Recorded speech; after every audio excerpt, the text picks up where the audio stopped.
How to make B2B marketing drive growth fast.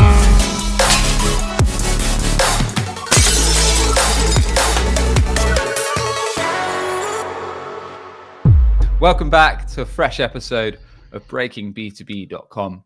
I'm your host, Sam Dunning. And if you want to join thousands of legends enjoying past podcast episodes, if you want to try out our weekday newsletter with B2B marketing tips, or if you want to apply to work with us, head over to BreakingB2B.com. So today, I'm joined by Jonny Butler. We're going to be diving into all things what you should focus on building a marketing system, a marketing engine from zero, how you can put in those foundations to drive some growth, the right tactics that you should be focusing on, spending your cash and resources on, and what you should avoid, as well as some key tips and learnings. Jonny, welcome to the show, sir. How's it going? Cool. Thanks so much for having me. Good to be here. Really good. No worries, man. To give some context, Jonny is the head of marketing over at 𝗥𝗲𝗹𝗁. So Jonny, looking forward to the chat. First things first, we never mess around on this show. We always dive straight into the topic. So when it comes to a B2B business, be it tech, be it outside of tech, service-based, when you're getting brought on as the first marketing hire, how the hell do you decide on what you should prioritize? I mean, it's a great question, and it's a massive question, isn't it? Because typically there's so many things you can do, and there's so many different priorities in place. So I like to think that you can kind of go through almost a list of things that you need to tick off that kind of help you figure out what you need to prioritize. Probably first things first, I'd say before you even get to that point, is you want to align with your CEO or your senior leadership team on expectations before you've even kind of figured out what to prioritize.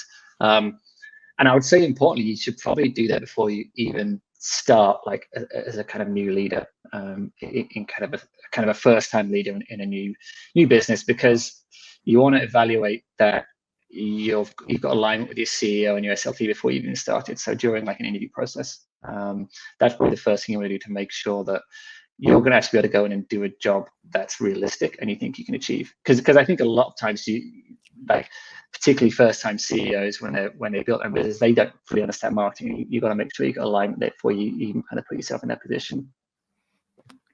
When you say alignment, what do you mean exactly? That's a good question. I think there's a certain amount of alignment, then there's also a certain amount of like, can you work with this person? Or do you feel like they get marketing and you're going to be able to work with them and achieve what they want to achieve? And are their expectations of marketing realistic? So I'll give you an example. You kind of mentioned that I started at 𝗥𝗲𝗹𝗁, where I am, just last summer. So I was kind of interviewing for a few like head of marketing or VP of marketing roles last summer, and spoke to a couple of different CEOs. Like typically these are all roles with like early stage startups, like 30, 40 people, and like early stage and oftentimes first time CEOs. Speaking to a few of them, I remember speaking to one, and when I was speaking about marketing, we were talking about putting in place demand generation strategies and things like content. And one of the first things they said was, well, we'll just get AI to do all our content. And like, for me, that's a massive red flag. Because if you think that, you know that this CEO probably has got the wrong perception of marketing right away. Right. And like, you're going to be in a very, very different kind of expectations as soon as you come into that role working with something like that. Gotcha.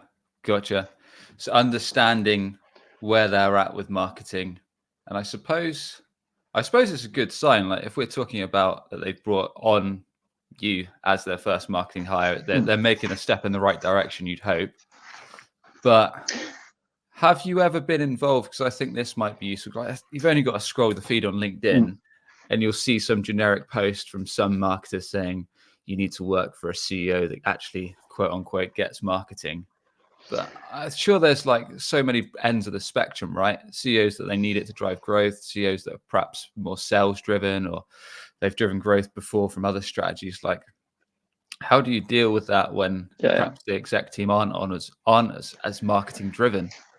I think 100%. It's a really good point, and I don't think like saying you need to have alignment with the CEO. I think it doesn't mean that they need to get marketing and just let you do your job. They need to trust you that you're the right person to do it, and they need to trust that you're going to give them the goals and give them the outcomes they need. But a really good point you made there.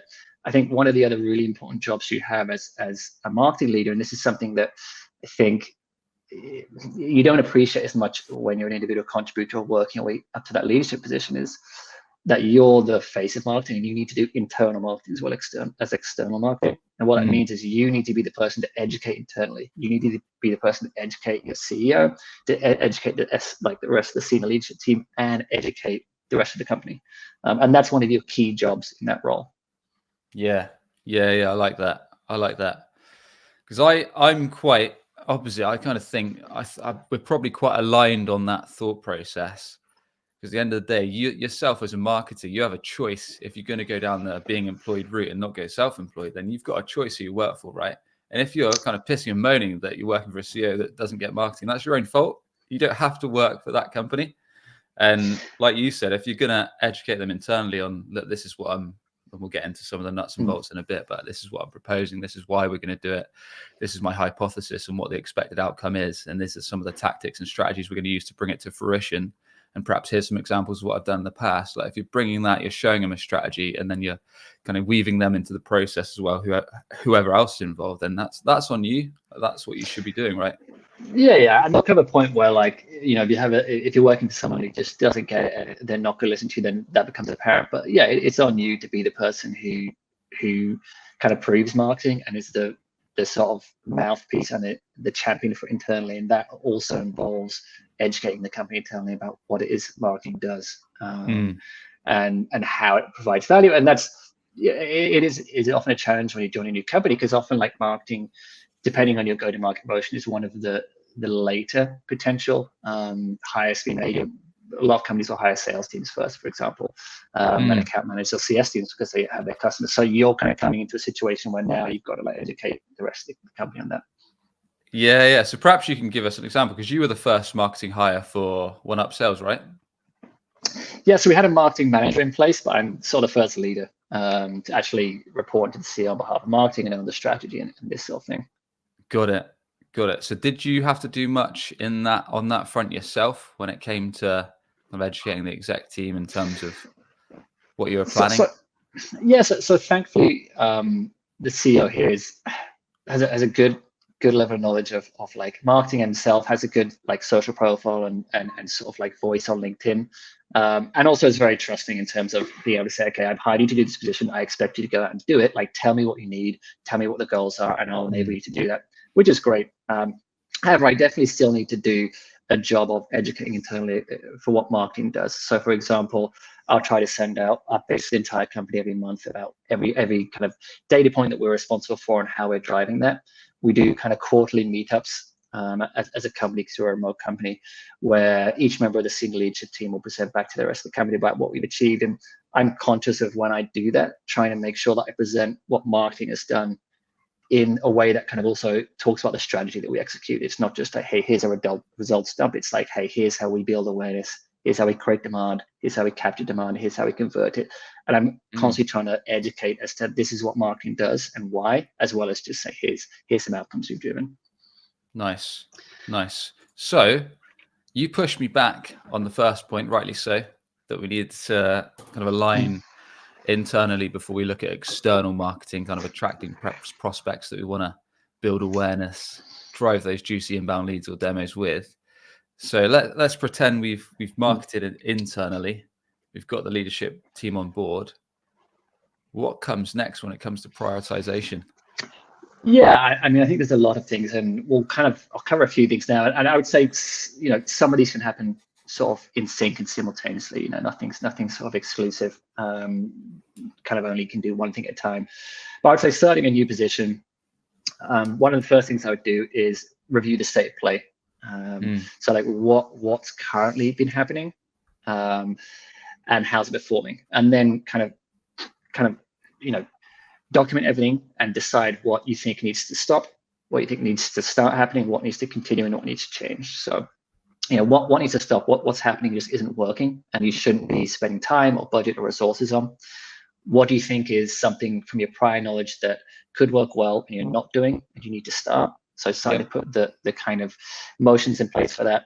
what's working well and you can continue doing, and what's working or maybe should be working isn't working that well and you need to change. So quickly identifying those things and mapping that out as a starting point is a great place to start, I think.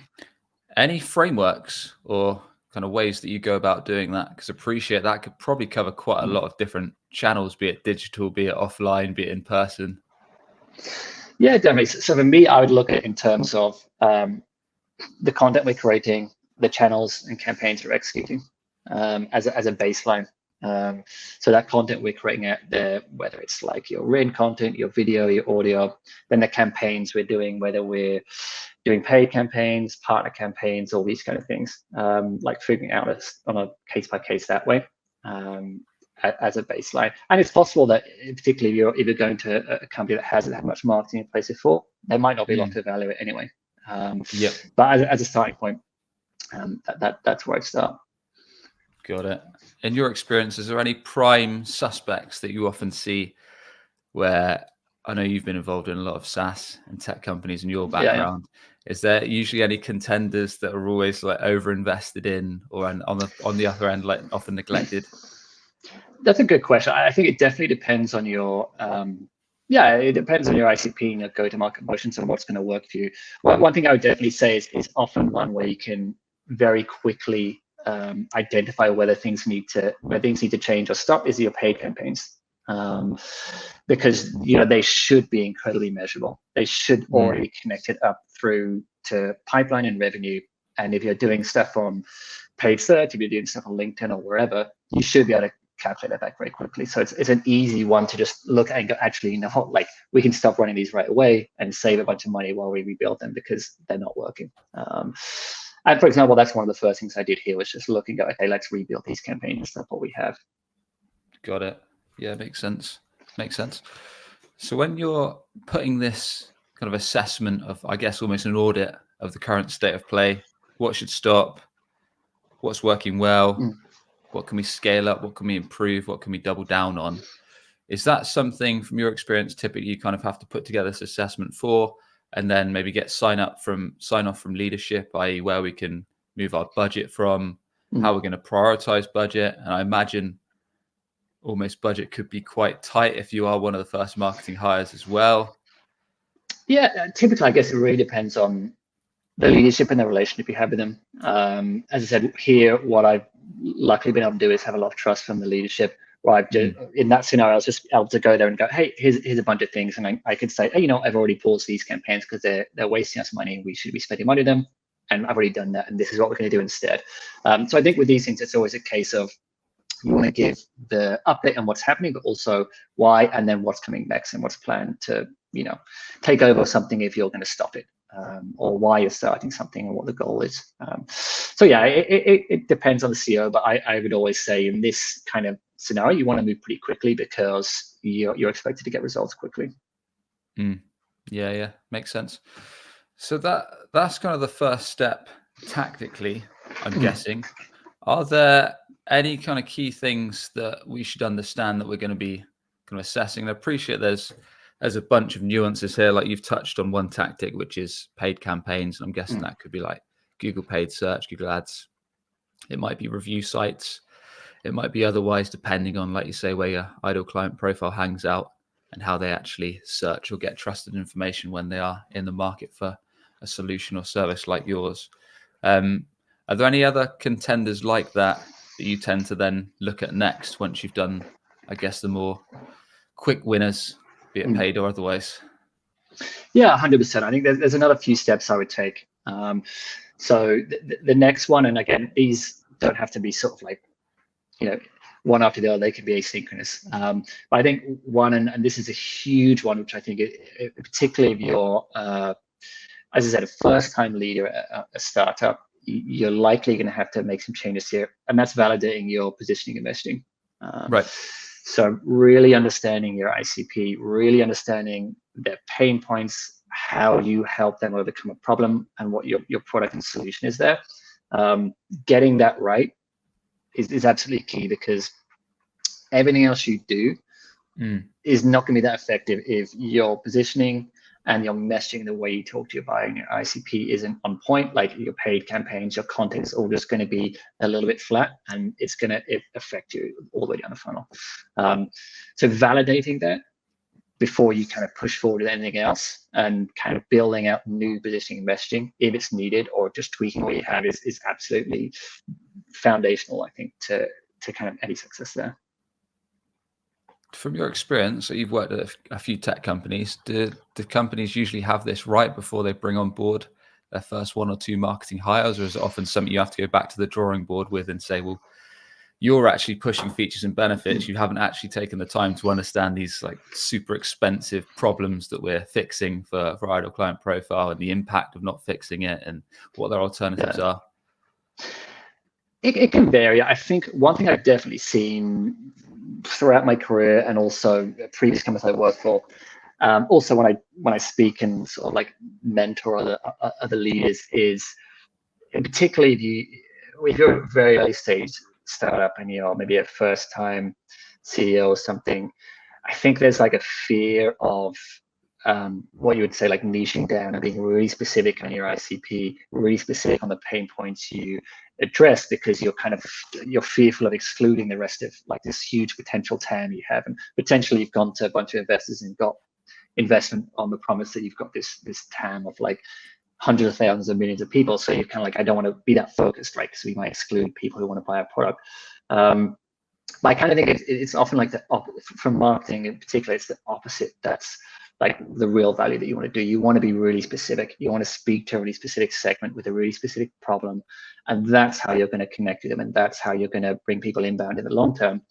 So I think that's one of the key things I've seen, quite a few times, is just like not being specific enough, being too broad. And by a result of that, or as a result of that, you're almost saying nothing of value to anyone, instead of saying something really valuable to a small pocket of people. Yeah. We did an enjoyable episode a while back with a chap called 𝗥𝗲𝗶 who runs a company called 𝗥𝗲𝗶𝗀. So they do like message testing for websites. Sounds like you've heard of him. And he basically shared with us how even if you're in a super saturated market, like the CRM space or the calendar booking space or whatever, there is ways to win, because companies have already proven that the market has demand.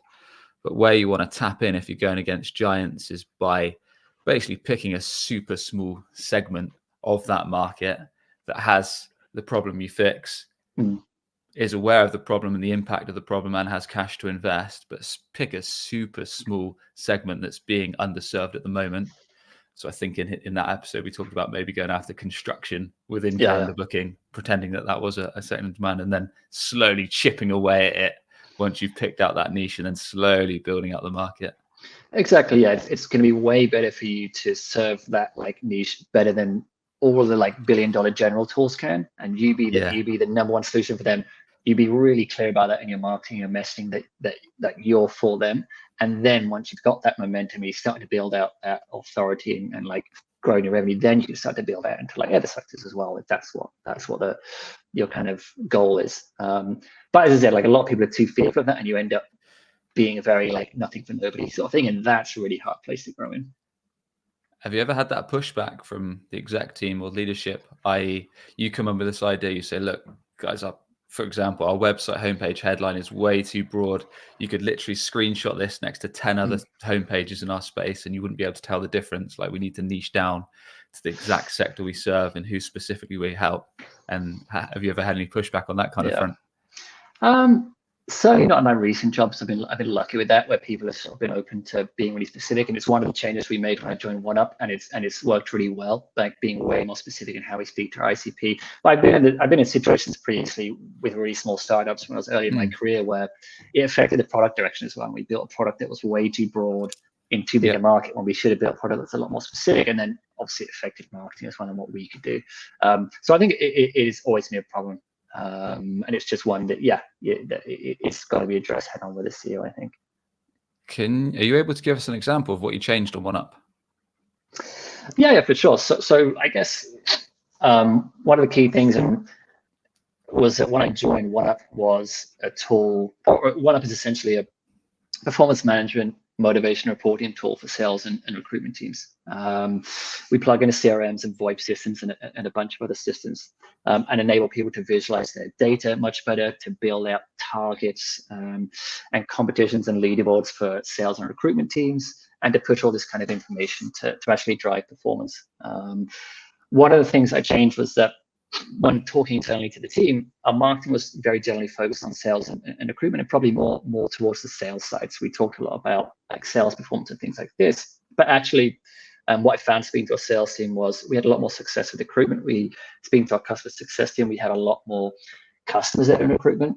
So what I actually did was change our positioning messaging quite drastically to really focus on recruitment as a sector, instead of broadly trying to speak to any sales or recruitment team or anything. So we focus a lot of our content on recruitment now. We also focus the positioning and messaging of our website on recruitment, and also build out a lot of product specific and solution specific content by that vertical. So again, it speaks way more specifically to that kind of vertical now. And that has had a big impact on us being able to convert at a much higher rate and begin to drive more pipeline than we were last year. Got it. And the main kind of way that you got that intel, was that from speaking to your sales team, did you say? Yeah, I mean, it's evaluating our customers, speaking to our sales team and understanding what they have success with. And then once understanding, once I kind of understood, okay, we should be focused a lot more on the recruitment specifically for our product, as opposed to being general for all sales teams. What I did there was start to really evaluate how recruiters use the tool, how they spoke about it, and how that impacted our messaging, how we should begin talking about that for recruitment. And that involved everything from reviewing all of our G2 reviews to watching recordings of all our sales calls and customer success calls, interviewing customers and things like this. And that kind of feeds back into, okay, what's our messaging? What should our positioning be? And the next step after that, after figuring out all that kind of positioning and messaging and doing all the kind of baseline work there, is beginning to ensure that reflects on your website, on your campaigns, and these kind of things. Got it. Appreciate you sharing. So slightly taking this to a more results focus, we've covered a broad range so far. In your opinion, what metric should B2B marketers be measured against? I do think ultimately it's revenue. It's definitely it's tricky to measure about it when you have a mixed go-to-market kind of motion, maybe your sales led and your outbound and inbound. It's definitely difficult to kind of separate those things out. But I think it is revenue should be measured against. If you kind of want to see and to have authority and impact at like the level of the board, then I think you need to own a revenue number, and you need to kind of report on that and be measured by that and be responsible for that. Got it. So if and feel free to use examples of this company you're at now or another, with that in mind, how do you have those conversations and how do you plan that with leadership? Like, you talked us through your review and audit process, kind of what's working, what's not, what do we need to cut, what do we need to ramp up, where are our quick wins? If you've been assigned a revenue number, how do you break that down into something that's not scary as anything, and that's where you can think like, to hit that, I'm going to need to do X, I'm going to need to do Y, that then result in Z. Like, what's your breaking that down process to actually bring it to fruition? Yeah, I think that's a really important skill to have as a leader. And as you kind of said, you want it to not seem scary. And also, I think you want it to relate to something that's tangible for your team and for the rest of the company to understand, right? So I think the key thing there is you need to understand a few specific metrics that help you come up with something tangible, like, let's say, a demo target on a monthly basis, or a number of free trials you want to drive on a monthly basis. So the key thing there is to understand your pipeline, essentially. So you have a revenue target which has been worked out, hopefully with the CEO and the VP of sales or CRO, and you're all kind of in agreement of who owns what and why, and that revenue target's based on historic numbers, for example. Then in terms of translating that into something tangible for your team, what you need there is firstly your kind of average contract value or your average revenue per account, and that will give you, for example, the number of like close won deals you need to achieve that revenue target, right? Then what you need is what I would do typically is to map the revenue target out throughout the year on a month-by-month basis with the CRO or VP of sales, and that kind of gives you your growth targets throughout the year. And then once you do that with the ACV and the ARR, you can look at how many deals you need to close each month to hit that target. And then you start to work back from there. Like, what's your qualified, your SQL rate to your closed won rate? And that'll give you your number of like SQLs you need. What's your MQL to SQL rate? And that'll give you potentially like the number of demos you need requested in your website. And then you need to take into account your sales cycle. Is it 30 days, is it 60 days, is it 90 days? So you then offset your target by that. And that theoretically, that should be able to sit there and give you, okay, we need to get 30 demos, for example, in January, if we need to close X amount of revenue in March or April or whenever. Got it. Makes sense. Makes sense. Yeah, break it down into tangibles from demo trials to close won deals based on the ACV and how many deals you need to win to get that number. Do you leave much in the way of margins on that side of things? I.e., if you worked out, perhaps it was, I don't know, 30 deals we need to get done in Q2. Do you always add a couple extra or add a couple kind of in the space of in case something doesn't work out and that kind of stuff? Yeah, like typically no. What we do have where I am now is we have like sort of a target we shoot for, and then we also have a target that's slightly lower that we actually run the company to, which is the kind of baseline. But then obviously in terms of the team and in terms of what we set our goals for, we shoot for the bigger target, but we know we've got this baseline to run the business to. So that's the kind of, as you said, that's the breathing room you're kind of talking about there. Got it. What's your thoughts on running marketing experiments, and do you run them? Yeah, 100%. I think it's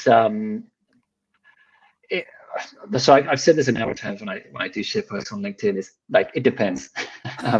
So it kind of depends on your situation. So to give you an example, if we look at website experiments, back when I was at Leadfeeder, we used to run loads and with huge success. Part of the reason for that was because we had a really high volume of traffic to our website and a high volume of inbound free trials, which meant we could run tests and get results fairly quickly. Whereas when you're at a place where your whatever your traffic volumes or your conversion volumes or these kind of things are a lot smaller, to get a statistically significant result, you might be waiting months or years, which obviously isn't feasible. So I think in those sort of scenarios, you have to sort of, I think, do a bit more hypothesis and just make changes and kind of see the results and take the actions you need, rather than wait for like a year for an A/B test to kind of give you results. But I do think, where you have the means to do it, it's a potential really big win. And if you're going into sort of a new company that has, a sizable pipeline already, like good volumes of traffic to your website, these sorts of things, then testing your homepage, testing your pricing page, testing your demo page, your free trial page where you push people into your funnel, like those are potential huge wins. So testing the design of those, testing the messaging is a really big thing I'd focus on if I had the means to do it. Definitely. Got it. Yeah. Are there any the company you're at now? Are they fairly new in terms of their maturity in the market? No, I'd say we're quite established, particularly in the recruitment sector. So we've been around for a good few years there. It's definitely been more of an outbound motion up until this point. So it's trying to establish an inbound motion there, which hasn't been hugely in place before. Yeah, got it. Because I know Leadfeeder are obviously quite a large scale company, and like you said, they're probably getting a ton of traffic. But I was curious if you've run any experiments for this business, perhaps brought some new incentives on, and if there's any examples maybe you could share of ones that went excellent or ones that went terribly, and any learnings. Yeah, definitely. I've run a couple of A/B tests, for example, or on our homepage and things like that. But the reality, as I mentioned, is like getting the data is a very slow process. One thing I have done is definitely testing the messaging. For example, I mentioned there that I focus a lot more on like a specific vertical than being general. And testing that on the homepage has had initially a sizable impact.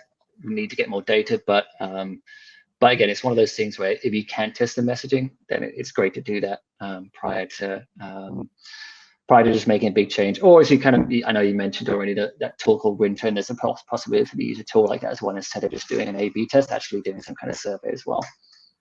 Gotcha.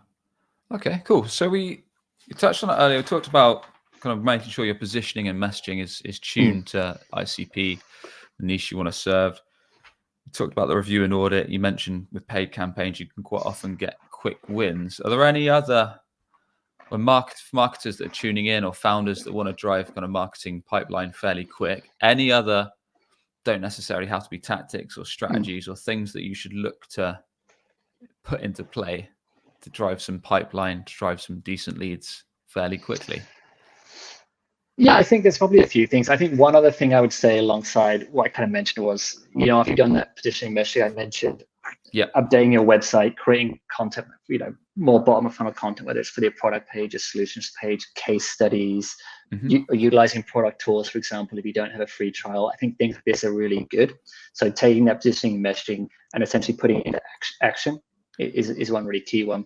I think before you move on, product demos, gated or ungated?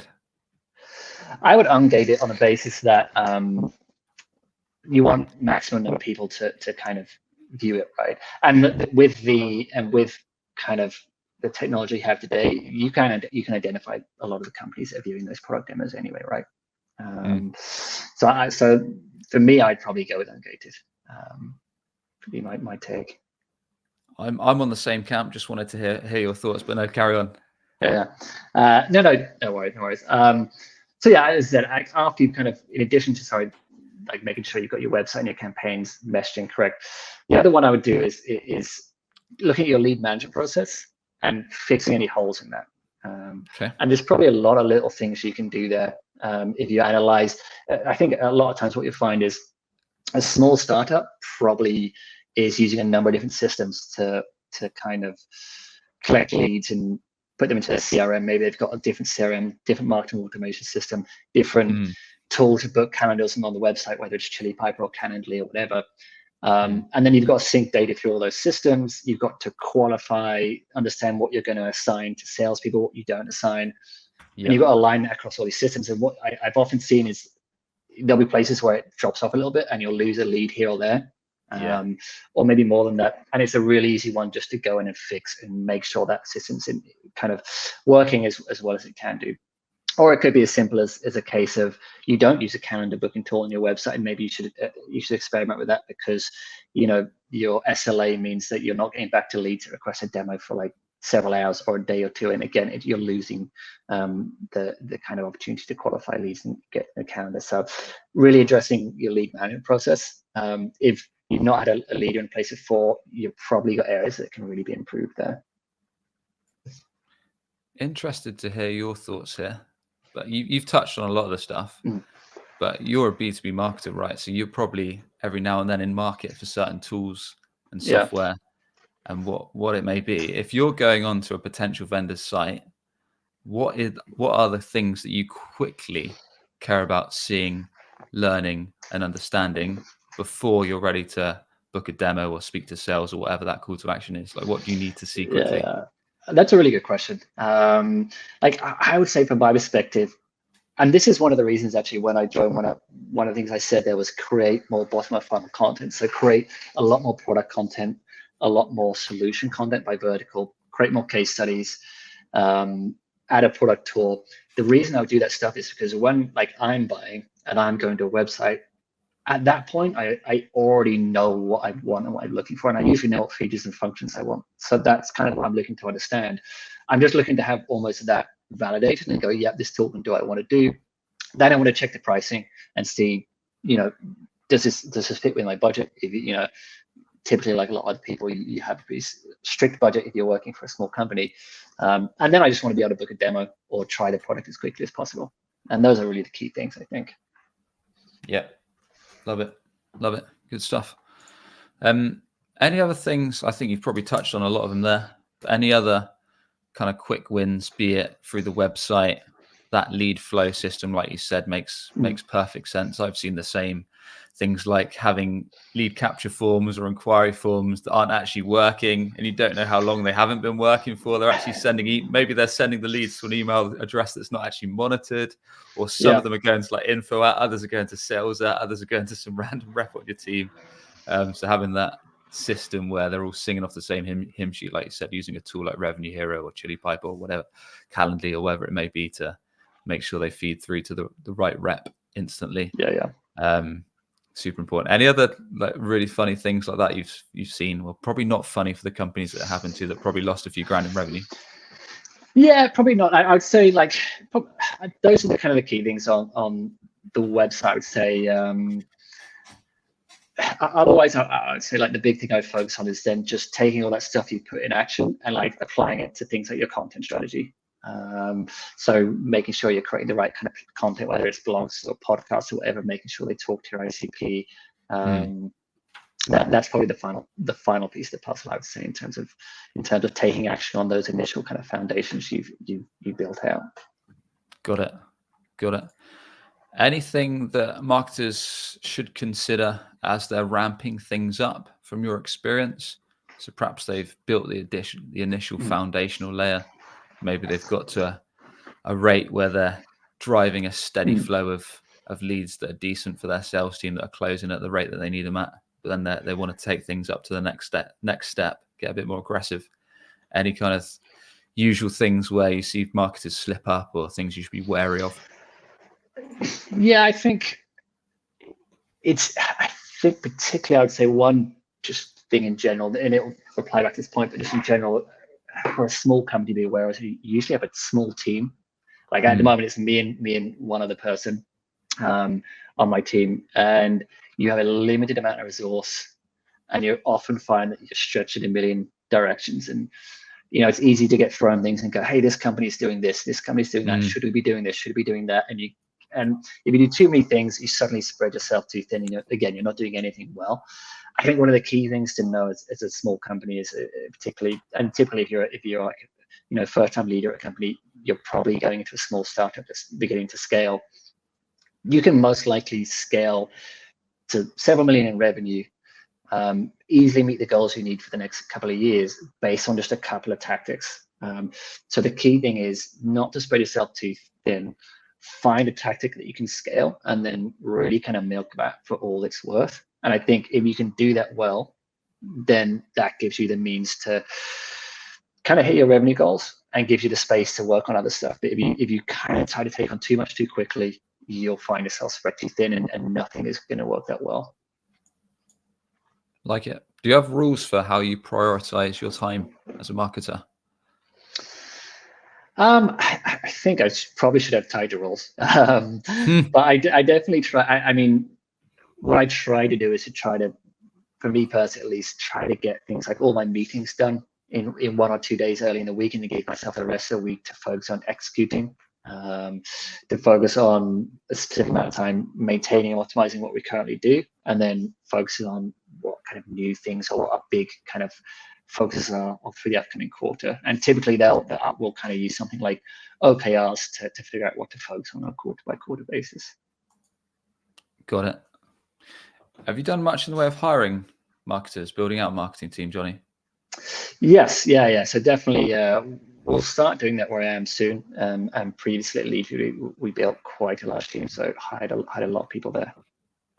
What should marketing leaders consider when they're looking? I guess if they're in a position where it's just them, or maybe they've got one other person on their team, what should be the main things?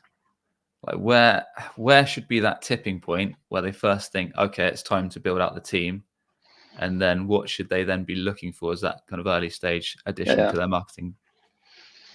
That's a good question. I think so. The way I would do it is going back to that original idea of find a tactic that you can scale and milk it for its worth.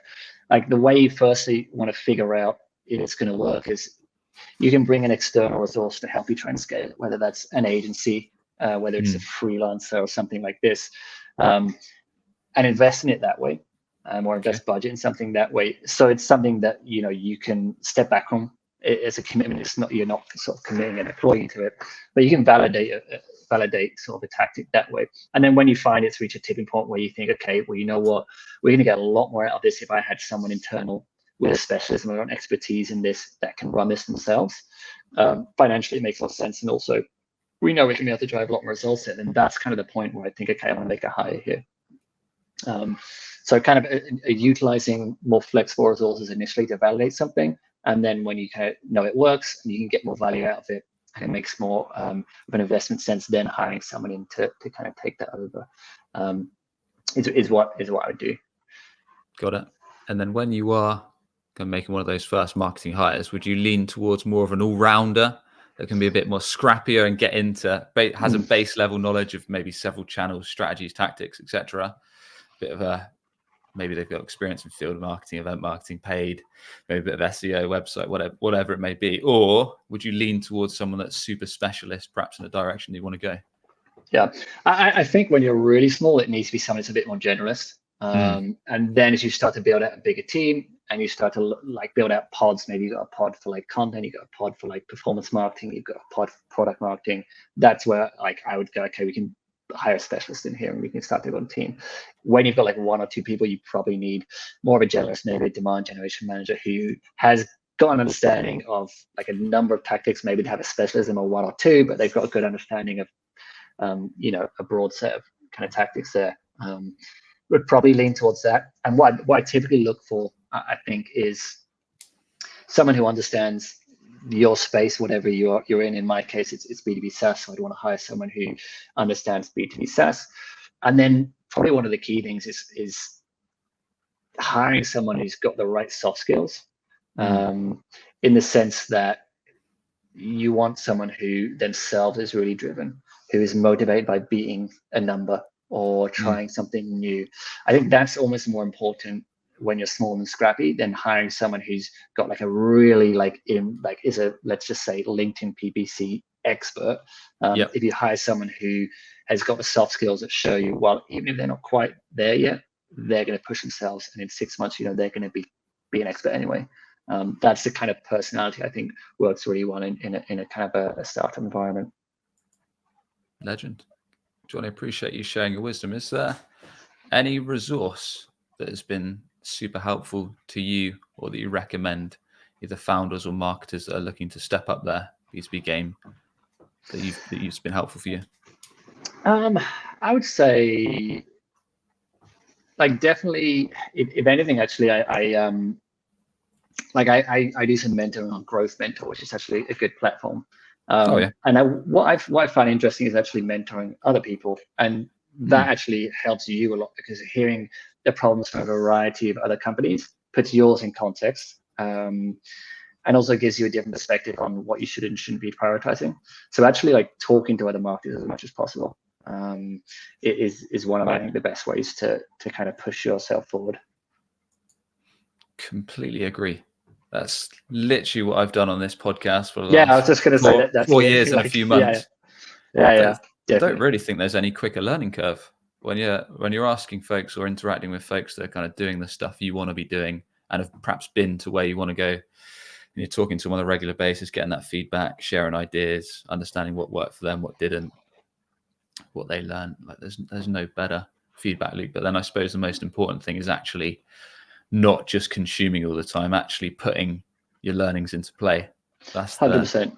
That's the tricky part, which I'm guilty of myself, talking about stuff too much and then not getting on with it. But when you can start at least chipping away at a bit of what you know and then learning what's going to work for you, what doesn't, that's when it gets fun.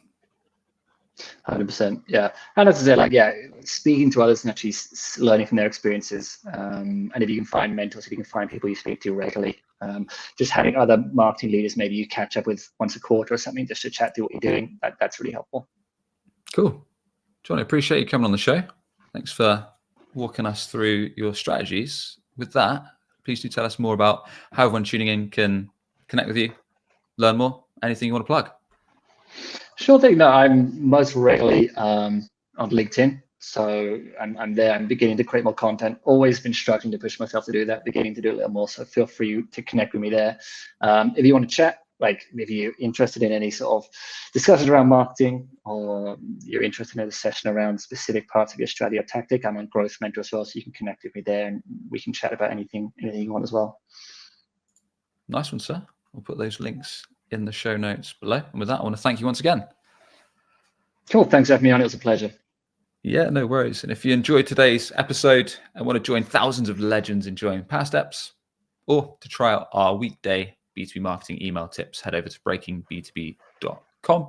And with that, we'll catch you on the next one for more no BS actionable tips to grow your B2B pipeline and revenue. Catch you soon.